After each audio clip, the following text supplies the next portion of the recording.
Bonjour à tous, Bonjour à toutes. bienvenue dans cette vidéo dans laquelle nous allons voir comment on peut coacher, accompagner une personne de type qu'on appelle type 8 dans l'énéagramme, le type leader, chef, challenger qui aime dominer et leader ses équipes.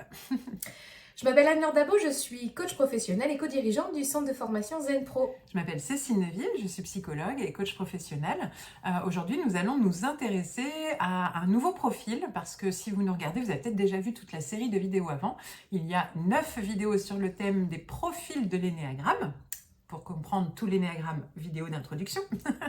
Et aujourd'hui, nous allons nous intéresser au huitième profil de la série qui est le profil leader, chef. Donc, quel est ce profil? Quels sont les points forts? Quels sont les points de vigilance, on va dire, de ce profil à tenir compte quand on accompagne ce type de personnes-là?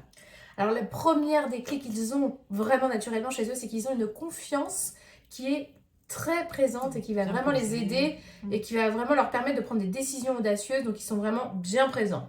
Ils ont aussi cette capacité de leadership assez naturelle, on les suit assez facilement, ils sont convaincants. Grâce à cette confiance, voilà, on a envie de suivre l'énergie, le mouvement. Ils peuvent leader, mener des troupes, des équipes, des familles, des amis. Voilà, ils vont prendre une posture assez facile de leader.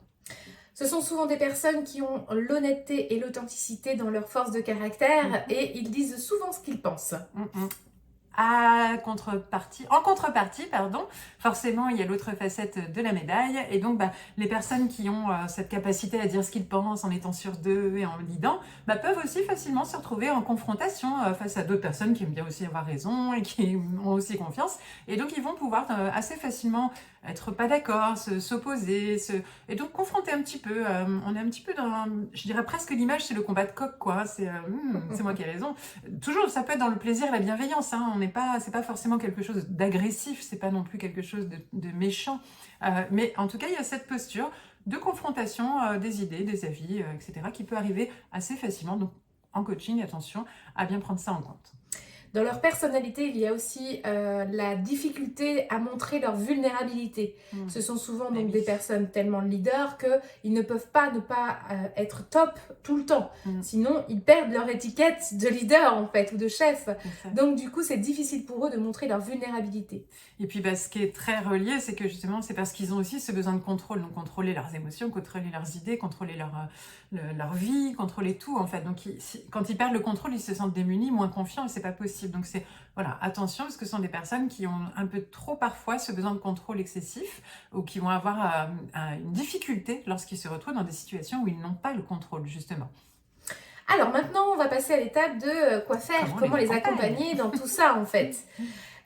Donc du coup, déjà par rapport à la confrontation, on va les amener à travailler et à canaliser leur énergie en fait. De bien réfléchir à quelle bataille ils doivent mener et que ce soit plutôt des discussions qui deviennent constructives plutôt que d'être dans des conflits incessants qui n'ont pas forcément de résultats en plus. Ça me fait penser à, vous savez, je sais plus laquelle, si c'est Sœur Emmanuelle ou Mère Teresa qui disait si vous voulez défiler avec moi contre la guerre, non. Par contre, si vous voulez venir défiler avec moi pour la paix, oui. Donc c'est mettre son combat, son énergie, sa confrontation aussi avec une énergie peut-être plus positive et moins dans le contre-confrontation, mais plutôt dans l'élan allons-y, faire changer les choses, mais plutôt dans un élan positif et constructif.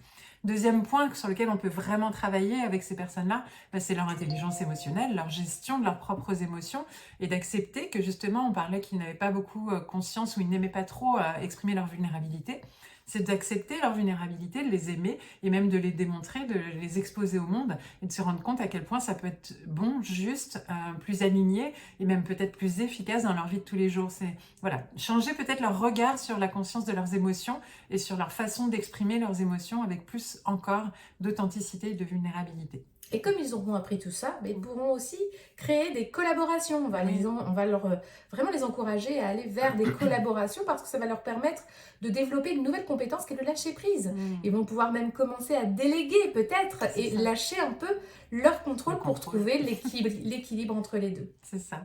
Donc voilà, un profil 8, des personnes leaders, on en a tous autour de nous, mais comme chaque personne, personne n'est parfait. On a tous nos points, voilà, sur lesquels il faut porter notre attention. Et donc nous, en tant que professionnels de l'accompagnement, c'est de valoriser quand même tous les points. Encore une fois, hein, là, l'idée, c'est quand même de mettre en avant ce leadership, cette confiance, c'est génial, cette authenticité, et de les faire aller encore plus loin pour être encore une meilleure version d'eux-mêmes, en acceptant leur vulnérabilité, leur besoin de contrôle, et en lâchant un petit peu prise sur tout ça, et accepter, déléguer tout ce qu'on a pu voir.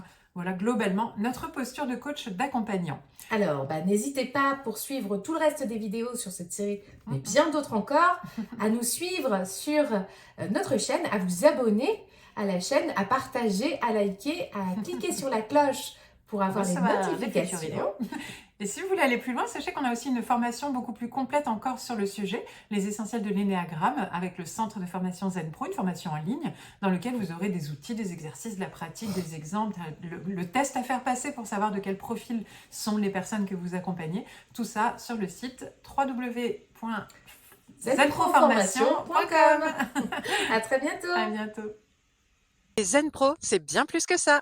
C'est aussi un centre de formation sur lequel vous allez pouvoir retrouver une formation pour devenir coach et encore d'autres des tas de formations pour découvrir des outils d'accompagnement. Des formations pour vous spécialiser en tant que coach pour enfants, pour ados ou pour parents, et puis aussi des outils comme la PNL, l'analyse transactionnelle ou la psychologie positive qui est notre spécialité. Mais déjà, nous sommes heureuses de pouvoir vous offrir un échantillon, une formation spécialement conçue pour vous, 3 outils d'intelligence émotionnelle à utiliser dans le cadre de vos accompagnements individuels ou de groupe que vous allez avoir offerts et à tester rien que pour vous. Vous allez pouvoir voir si du coup nos formations vous conviennent, si le format est adapté. Vous pouvez aussi venir renforcer votre réseau de professionnels au sein du groupe Facebook du réseau des coachs inspirants et épanouis. On vous dit à très bientôt. À bientôt.